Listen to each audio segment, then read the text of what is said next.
You're watching Study with Sudhir. This is your digital classroom. My name is Sudhir. We are looking at the Tempest Act 4 Scene 1. We've already done Act 1, Act 2, Act 3. So I would request you to look at the explanation videos in the Tempest playlist on Study with Sudhir video channel. We are going to be doing Act 4 Scene 1 in 4 parts. Now this is a very important scene and there is a lot of detail which you need to understand the nuances, and if you get a passage from this particular Act 4, especially in section A of the English literature paper, you would need to know the meaning of every word, and that's what you will be tested on, especially in section A of the English literature paper. Okay, now what does this particular scene deal with? Now this scene, a major part of the scene deals with Prospero and Ferdinand. Then there is of course the mask which is played out, which we will deal with in explanation video number 2. Then the concluding part of the scene deals with the conspiracy which we have seen is being hatched by Caliban along with Stefano and Trinculo, and how does that move forward. The amalgamation of the subplot with the main plot of the play is what will come to some kind of a fruition in this particular act. Okay, so that's as far as what happens in this particular act. Now in the first explanation video will deal with Prospero and Ferdinand. Now Ferdinand, we have seen in earlier scenes, is actually carrying logs of wood because that is the way Prospero wants to test whether he's really in love with his daughter Miranda, right? So that's a kind of a test of his love and also of his character. And now Prospero decides that he has tested Ferdinand enough and he has found Ferdinand's feelings for Miranda to be genuine, right? So in this scene, Prospero, Ferdinand and Miranda are there, and to Ferdinand, Prospero says, if I have too austerely punished you, your compensation makes amends, for I have given you a third of mine own life, or that for which I live, who once again I tender to thy hand. All thy vexations were but my trials of thy love, and thou hast strangely stood the test. Now the reference to a third of my life essentially means a third of my life is referring to Miranda, and we are to presume that the other 2/3 that he is referring to indirectly are his books and his dukedom of Milan. Now Prospero basically says that he has been rude and cruel to Ferdinand by making him go through all this, given the fact that he is the Prince of Naples. He says that if I have punished you in a harsh manner, in a very severe kind of manner, then the compensation that I am now going to offer you will be much more than the punishment or whatever workload he has actually carried out all these days on the island. So he says, I am handing over someone who I actually live for, and he's referring to his daughter Miranda, and I live for her and she is the reason why I exist, right? So it also shows a very deep and affectionate bond between father and daughter, and he says, I care only for her. And this is another instance, apart from showing the bond between the father and daughter, it also raises the stature of Miranda as far as the entire narrative of the Tempest is concerned. Okay, so that is something which is being said by Prospero right at the outset. Now he accepts that the troubles that he has created for Ferdinand all these days on the island, like lifting logs, etc. He says, I was only trying to test your love for Miranda, therefore those hurdles were put in your path. All thy vexations were but my trials of thy love, right? But you have passed the test with flying colors, and thou hast strangely stood the test, right? Therefore, here afore heaven, I ratify this my rich gift. O Ferdinand, do not smile at me that I boast of her, for thou shalt find she will outstrip all praise and make it halt behind her. That she will be much more than the praise that I am showering on Miranda. So he calls the God as a witness, the resident of heavens, which is why the reference to here afore heaven. I am giving formal consent, he says, to giving Miranda to you in terms of marriage. Ratify means signing or giving formal consent. So he is showering praise on Miranda, very rich praise on Miranda, but says, don't smile at me. Do not smile at me that I boast of her. Do not smile at me just because I am actually praising my own daughter.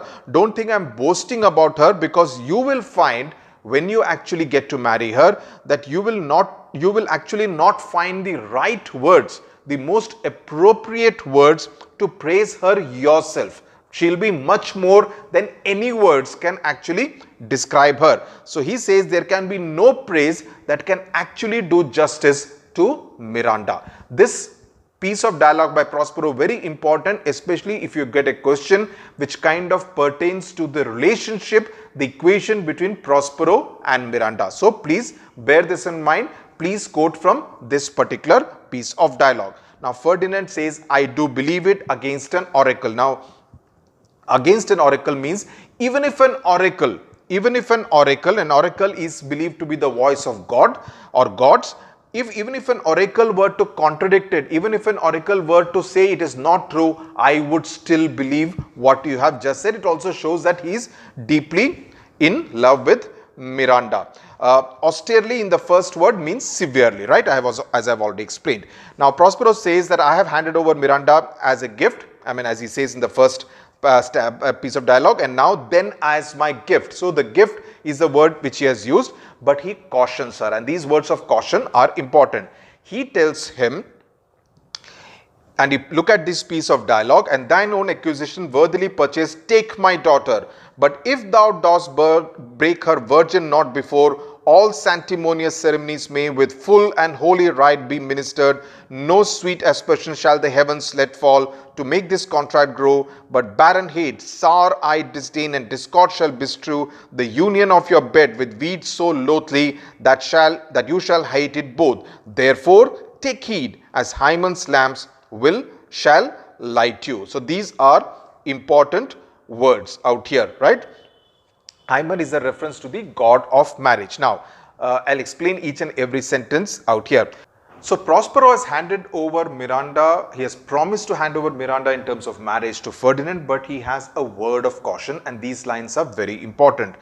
He says, if you dishonor her maidenhood, as in dishonor her virginity while she is not yet married to him, he is warning basically against any kind of physical intimacy that Ferdinand may think of having with Miranda before the marriage is solemnized.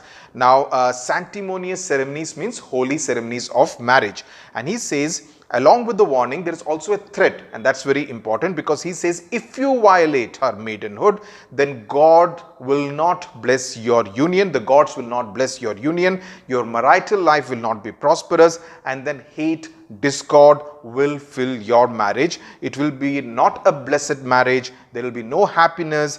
There will be dislike for each other. There will be fighting with each other. Your life will become barren, which means you will not have any children. So he's warning that all these negatives could happen. So in that sense, it's a threat of sorts issued to Ferdinand, lest you, in case if you decide to enter into any kind of physical intimacy with my daughter before your marriage is solemnized. Now, hymen is the, in terms of biology, it's a membrane whose presence is taken traditionally as a mark of virginity of a woman. So, Prospero is telling Ferdinand to be careful. Since hymen is also the god of marriage, his lamps will light you. He says he must not engage in any kind of sexual relationship with Miranda and must wait till the god of marriage, that's hymen, has blessed both of you. Okay, now Ferdinand replies saying, he's assuring, as I hope for quiet days, fair issue and long life. Fair issue means children.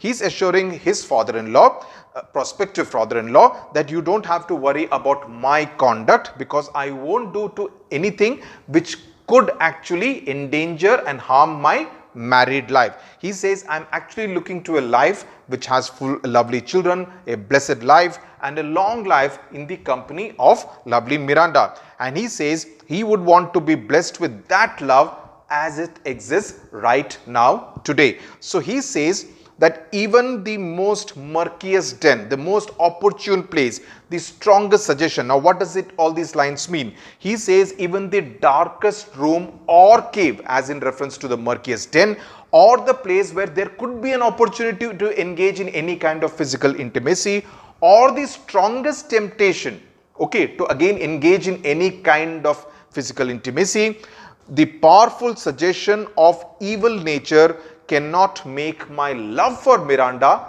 change into lust for Miranda. So he's making that distinction that I love Miranda, but that will not change into lust for Miranda, even if all these opportunities actually present themselves.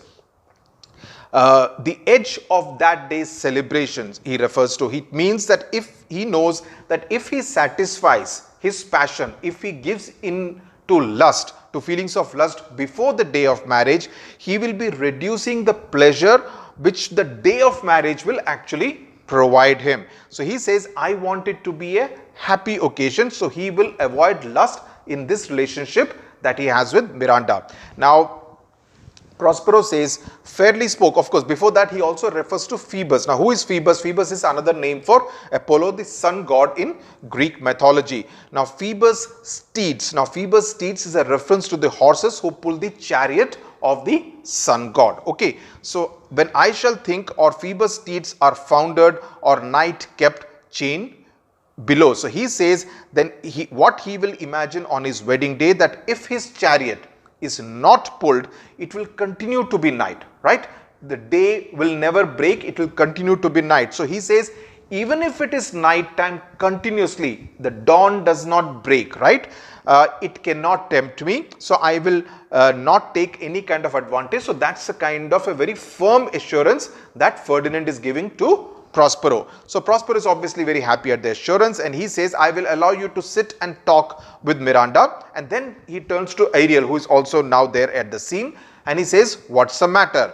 And then Ariel wants to know what would his master want him to do. The Verser genius, which is in the earlier piece of dialogue by Ferdinand, refers to evil spirit. Okay. Now to Ariel, Prospero says, he orders him to bring his companions, that is the other spirits who are being referred to as meaner fellows, which means they are lesser in terms of prowess than Ariel. So he says, bring the other spirits out there, his other companions. He says, the last task that was entrusted to you and you carried out along with your other meaner fellows was actually carried out very well. So he is actually complimenting Ariel. So he says, and he's referring to the banquet scene. So he says, now I will use you in another way. And the word rabble, go bring the rabble, means again referring to the others. And he says, Prospero has basically given Ariel the powers to command all those meaner fellows, all those lesser spirits. So Prospero, what does Prospero want? Prospero wants the spirits to be lively because he wants to now entertain Ferdinand and Miranda by showing them his magic, right? And he basically, this is going to be a bit like the mask which was there also in Merchant of Venice. For those who have done ICSC class 9 and 10, you would recall there was a mask scene in mask as in MASQUE in Merchant of Venice. Similarly, here it is also going to be a bit like celebration, and we will read about that in explanation video number 2.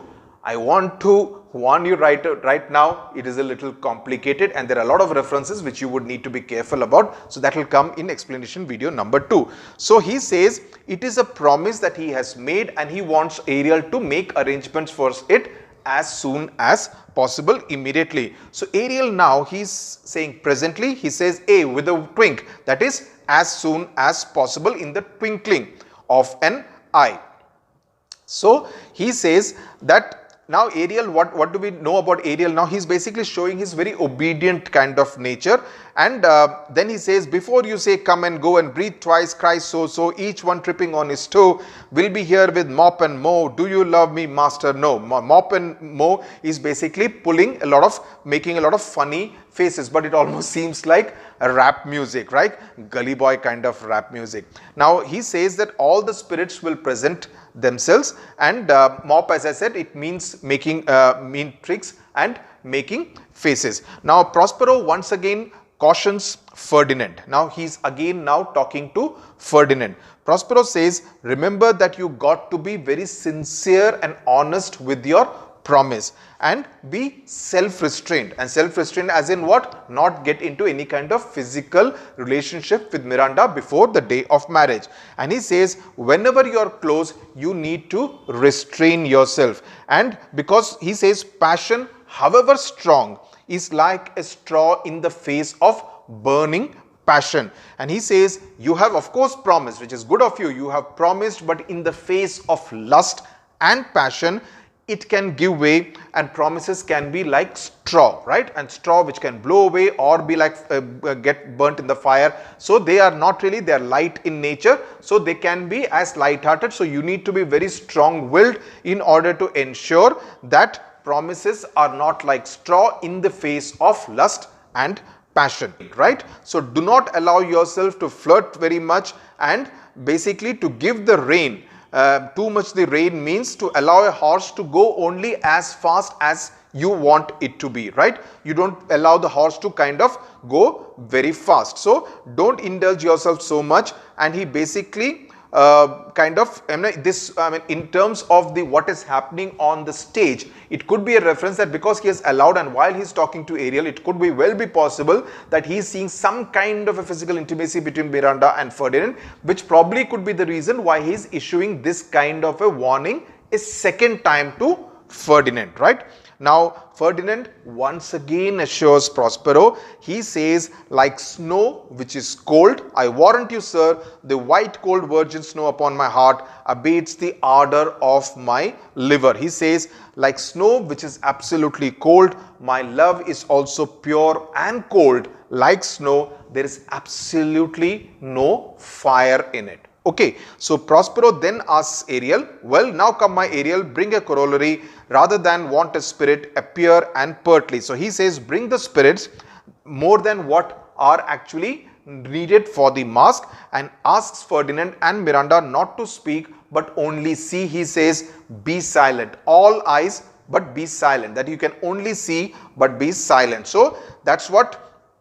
And also this is in sync with what used to be the case then, that at all these kind of magical performances, people were expected to remain absolutely silent, because the magician also needed to concentrate and focus on what tricks he was trying to do. So he says that you need to only see and not speak anything. Corollary essentially means one to many, that you need to get more than who may be required for that particular event. Pertly means in a smart manner, smartly. So that's as far as explanation video number 1 is concerned, where we have been introduced to the warnings given by Prospero to Ferdinand. Second explanation video will deal with the mask, in which there are the several spirits, namely Iris, Juno and Ceres, who make an appearance, and they talk about various references which you need to remember. And later on in part 3 and part 4 is when the entire conspiracy of Caliban, Stephano and Trinculo will unfold, and then there will be what Prospero does to deal with that conspiracy, that we will deal with in part 3 and part 4. I hope part 1 of this explanation video of Act 4 is absolutely clear. Thank you very much for watching.